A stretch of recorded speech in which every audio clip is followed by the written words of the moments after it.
కోరుతా ఉన్నా.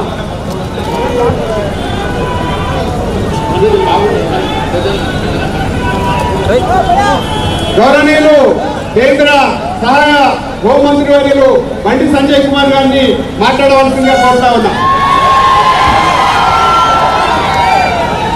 भारत माता की जय श्री राम, जय श्री राम.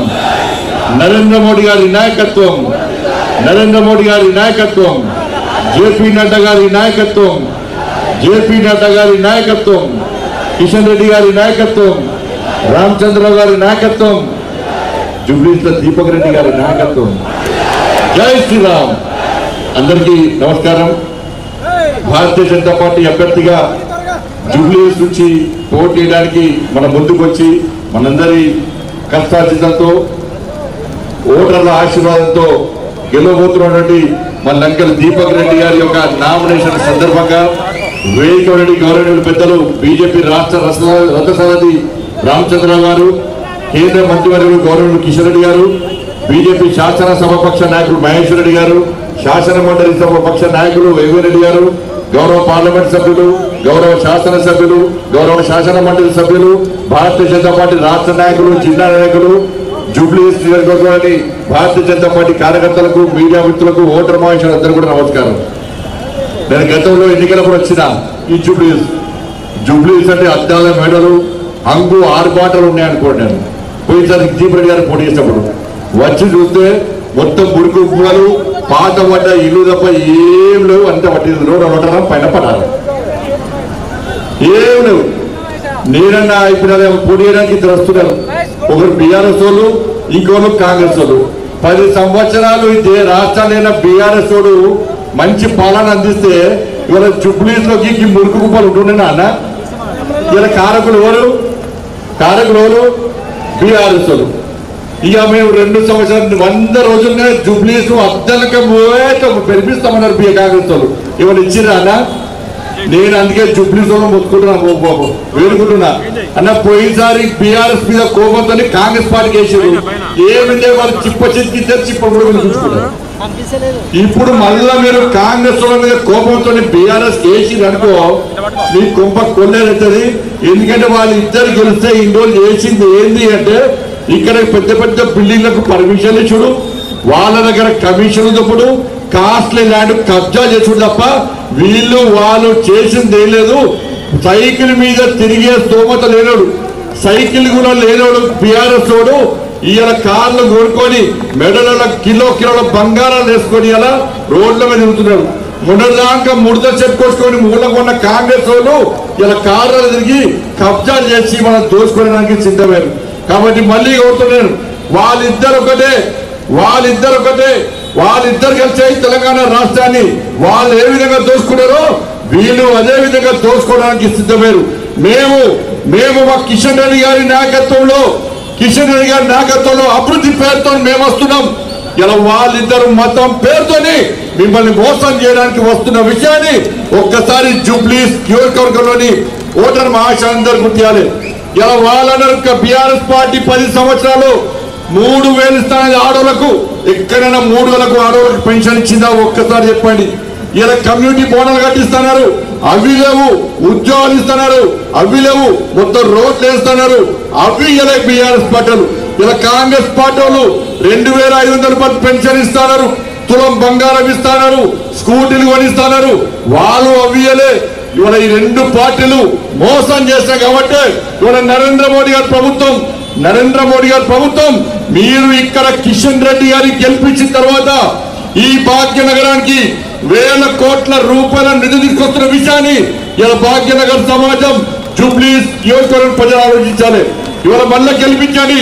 కిషన్ రెడ్డి గారి నాయకత్వంలో ఇవాళ దీపక్ రెడ్డి గారిని గెలిపిస్తే ఇలా హైదరాబాద్కి వచ్చే నిధులను ఇవాళ జూబ్లీహిల్స్ కు తరలించి ఈ జూబ్లీహిల్స్ ను అందంగా తీర్చిదిద్దే బాధ్యతలు మా కిషన్ రెడ్డి గారు తీసుకుంటారన్న విషయాన్ని ఒక్కసారి ఆలోచించండి.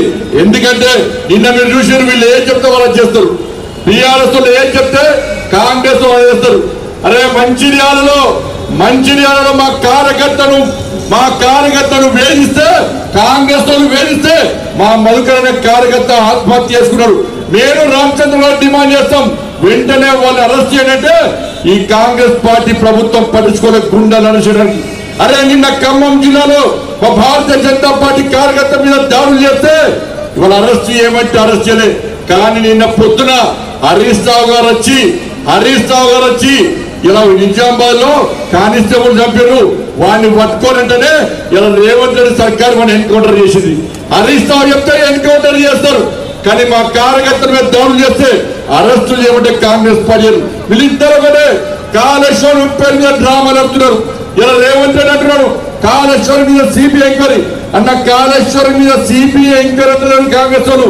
మేడిగడ్డ అన్నారం సుందిల్ల పేరు చెప్తుంది తప్ప కాళేశ్వరం అనే పేరు తీయకుండా ఇలా బీఆర్ఎస్ పార్టీని కాపాడే ప్రయత్నం చేస్తున్నారు. కాళేశ్వరం నుంచి మేము మిమ్మల్ని కాపాడుతాం, మూసితో దోసుకుంటే మేమే మాట్లాడడం, కాళేశ్వరం మీరే మాట్లాడకండి, మూసి మీద మేమే మాట్లాడమని చెప్పి లోపాయకారి ఒప్పందం కుదుర్చుకొని ఈ రెండు పార్టీలు మోసం చేస్తున్నారు. నిజంగా కాంగ్రెస్ పార్టీకి బీఆర్ఎస్ పార్టీ మీద విచారణ చిత్తశుద్ధి ఉంటే డ్రగ్స్ కేసు ఏమైంది, ఫోన్ ట్యాపింగ్ కేసు ఏమైంది, కాళేశ్వరం కేసు అయింది, ఈ ఫార్ములా కేసు ఏమైంది, వాళ్ళ విద్యుత్ కొనుగోలు కేసు ఏమైంది, వాళ్ళ ఫామ్ హౌస్ కేసు ఏమైంది, ఏ ఒక్క చర్య సంఘటన మీద బీఆర్ఎస్ చర్యలు తీసుకోవడానికి కాంగ్రెస్ పార్టీ సిద్ధం లేదు. అందుకే ఈ రెండు పార్టీలు ఎంఏ పార్టీని మెప్పు వదలని ప్రయత్నం చేస్తున్నాయి. అరే ఎంఏ పార్టీ వాడికి గెలిచేవాడికి వీళ్ళిద్దరు జోకర్లు, వీళ్ళు మాకు సొమ్ము వేయడానికి సిద్ధం అని చెప్పి ఈ రెండు పార్టీల నుంచి ఎంఏ పార్టీ నవ్వుకున్నాడు. ఇక ఎంఏ పార్టీ దేశం అంతా పోటీ చేస్తాడట, బీజేపీని ఓడగొట్టడానికి దేశం మొత్తం తిరుగుతున్నాడు, కాళ్ళకు బల్పం పెట్టుకొని తిరుగుతున్నాడు బీజేపీ ఓడగొడతామని చెప్పని. బీహార్ కూడా పోటీ చేస్తున్నాడు. అరే మా జుబ్లీస్ లో తుర్కోలో ఓట్లు ఎక్కువ నేను విరవిగా ఎంఏ పార్టీ ఇలా జుబ్లీస్ లో ఎందుకు పోటీ చేస్తున్నదో ఎంఏ పార్టీ స్పష్టం చేయాల్సిన అవసరం ఉంది. నీకు దమ్ములేదా, నీకు చేతనైతేదా? అరే హైదరాబాద్ నీదనుకున్న ఎంఏ పార్టీని పోయినసారి జిహెచ్ఎం ఎన్నికల్లో భారతీయ జనతా పార్టీ కార్యకర్తలు నా హిందూ సమాజం ఓటు బ్యాంక్ మారి ఏ విధంగా తిమ్మ తిరిగే విధంగా సమాధానం చెప్పిందో ఈ జుబ్లీస్ లోని హిందూ సమాజం ఆలోచించాలి. ఇలా ఎంఏ పార్టీ ఇలా దోగుతుందన్న. ఇలా ఎంఏ పార్టీ ఏమంటుంది, అన్న వేడు అన్న కాంగ్రెస్ పార్టీ అట, తమ్ముడేమో బీఆర్ఎస్ పార్టీ అట. అన్న వేడు అన్న వైకి రేవంత్ రెడ్డి కలిసిడు, అన్న అన్న అన్న మా తమ్ముడిని కేసీఆర్ పిలిచిందట, 200 కోట్లు ఇస్తానని బీఆర్ఎస్ పార్టీ సపోర్ట్ చేస్తే మరి నువ్వేమి ఇస్తావన్నట్టే నేను దోస్తావు కవడిస్తా అని చెప్పి అన్న వైకి రేవంత్ రెడ్డి సంకలనం వచ్చాడు. ఇక తమ్ముడు కేసీఆర్ దగ్గరికి పోయాడు. KCR sir uncle uncle uncle ఇంక అంకుల్ మా అన్నవై రేవంత్ రెడ్డి కలిసిడు, 200 కోట్లు ఇస్తాడా, వాడిచ్చింది నేను ఇస్తా అని చెప్పి ఈడ 200 కరోడ్ ఆడ 200 కరోడ్. ఈ ఎంఏ పార్టీని యూస్ కూడా చివరస్తాలో ఇలా వేలం వేసి ఎంఏ పార్టీ పతంగిని ఎగిరేస్తున్నారు. ఎంఏ పార్టీ పతంగిని ఎగిరేస్తే దారం ఒక్కటే ఉంటది, కానీ ఎంఏ పార్టీ ఒక దారం రేవంత్ రెడ్డికి ఇచ్చాడు, ఇంకో దారం కేసీఆర్కి ఇచ్చాడు. గుర్తున్నారు అలా బీఆర్ఎస్ పార్టీ బీజేపీ పే చేసింది. ఆ గతానికి పక్కా తెగొడతాం. ఈ జుబ్లీస్ లో బీఆర్ఎస్ పార్టీ కాంగ్రెస్ పార్టీ సంఘటనతో చూడడానికి ఇలా భారతీయ జనతా పార్టీ కార్యకర్తలు సిద్ధంగా ఉండాలని చెప్పి అందుకే హైడ్రా తీసుకొచ్చింది. ఇలా బీఆర్ఎస్ ఏం చేసాడు 10 సంవత్సరాల్లో అలా సల్కాన్ చెరువులో ఎంఏ పార్టీ వాడు కాలేలు కట్టుకుంటే ఇలా కబ్జాలు చేసి కాలేలు కట్టుకుంటే వ్యాపారం చేస్తే వాటితో పార్ట్నర్షిప్ పెంచుకొని బీఆర్ఎస్ పార్టీ పొట్టు పైసలు చంపారు. ఇవాళ కాంగ్రెస్ పార్టీలు కూడా ఇలా పెద్దమ్మ గుడిని మర్చిపోకుండా బీజేపీని గెలిపేది, పెద్దమ్మ గుడి నిర్మాణం ఎట్లా జరగదో మేము చూస్తాం. అదే కాంగ్రెస్ పార్టీ గెలిపిస్తే ఆ పెద్దమ్మ గుడికి సంబంధించిన 11 ఎకరాలు ఎంఏ పార్టీకి రాసేయడానికి ముందస్తు అగ్రిమెంట్ జరిగిందన్న విషయాన్ని జుబ్లీస్ నియోజకవర్గం గుర్తుంచుకోవాలి. అందుకే భారతీయ జనతా పార్టీని గెలిపించండి అన్నా. జుబ్లీస్ అడ్డా ఏ బిడ్డ ఇది కిషన్ రెడ్డి అడ్డా, అవునా కదా? ఈ MA party BRS party Congress party పప్పులు ఉడికాయి. ఇక్కడ గెలిచేది మా లెంకల దీపక్ రెడ్డి గెలుస్తాడు. మా రామచంద్రరావు గారి నాయకత్వంలో భారతీయ జనతా పార్టీ కార్యకర్తలు కూడా కష్టపడి పనిచేస్తుందిగా మీ అందరికీ విజ్ఞప్తి చేస్తూ ఆలస్యంగా వచ్చిన ఇలా పోలీస్ స్మృతి దివసన అమరవీరుల త్యాగాలను గుర్తించుకోవాల్సిన అవసరం ఉన్నది. పోలీసులు మన కోసం త్యాగం చేశారు. ఈ సమాజాన్ని కాపాడే కోసం ప్రజలను కాపాడడానికి పోలీసులు త్యాగం చేసింది కాబట్టి ఆ ఆత్మ బలిదానటువంటి ఆ పోలీసులు స్మరించుకోవడానికి వాళ్ళ ఢిల్లీలో కార్యక్రమం ఉంది కాబట్టి అందుకే ఆలస్యంగా రావడం జరిగింది. పెద్ద మనసుతో అర్థం చేసుకొని క్షమించాల్సిందిగా మీ అందరికీ విజ్ఞప్తి చేస్తూ ముగిస్తున్నాను. భారత్ మాతాకి జై శ్రీరామ్. మన యొక్క జూబ్లీహిల్స్ అభ్యర్థి లంకల మహేశ్వర్ రెడ్డి గారు ఒక్క కొందరు మాట్లాడాల్సిందిగా కోరుతాను. భారత్ మాతాకి జై శ్రీరామ్. పెద్దలు వేదికను అలంకరించినటువంటి స్థానిక పార్లమెంట్ సభ్యులు కిషన్ రెడ్డి గారు, గౌరవనీయులు బండి సంజయ్ గారు, భారతీయ జనతా పార్టీ రథసారథి రామచంద్రరావు గారు, ఇక్కడ విచ్చేసినటువంటి శాసన సభ్యులు, శాసన మండలి సభ్యులు, పార్టీ నాయకులు, భారతీయ జనతా పార్టీ కుటుంబ సభ్యులందరికీ కూడా పేరు పేరున నమస్కారం తెలియజేస్తా ఉన్నాను. మిత్రులారా, ఈరోజు